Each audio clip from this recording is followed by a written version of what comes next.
Goeiemiddag by Zel's Daily Dish. Ek het sommer hamburgers gemaak. I&J hamburger patties. Want alles in my huis was klaar.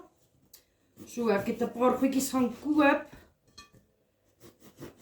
En die helfte vergeet. Maar nou ja, ek moet my familie voer, so kom ons bou gou vir hulle 'n goedkoop hamburger. Vinnige ene. En ja, is die blaarslaai op nie, ek het vergeet om te kry. I forgot. 'n bietjie botter. Ek het gou 'n lepel kry. 'n bietjie mayo.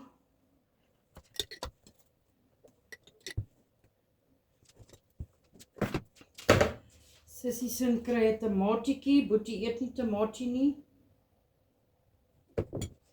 'n bietjie sout.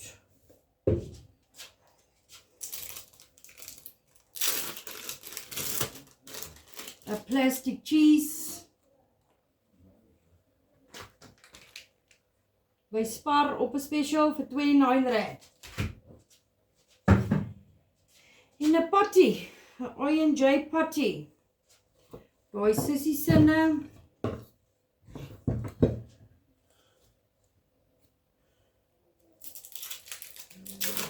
Ek weet jy kan nou fancy hamburgers maak as jy regtig wil, maar erg geld gehad vir dit nie. So Boetie sin kry net 'n kasie op en 'n patty. Want hy eet nie gebraaide eie nie, hy eet ook nie tamatie nie. Maar pappa sin sal ek 'n gebraaide ei ook opsit.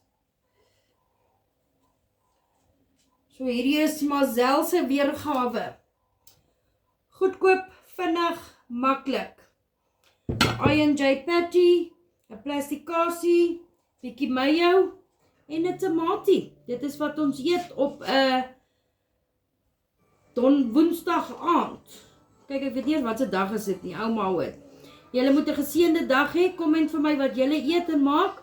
Like, comment, follow, share en gaan subscribe op my YouTube channel asseblief. Be blessed.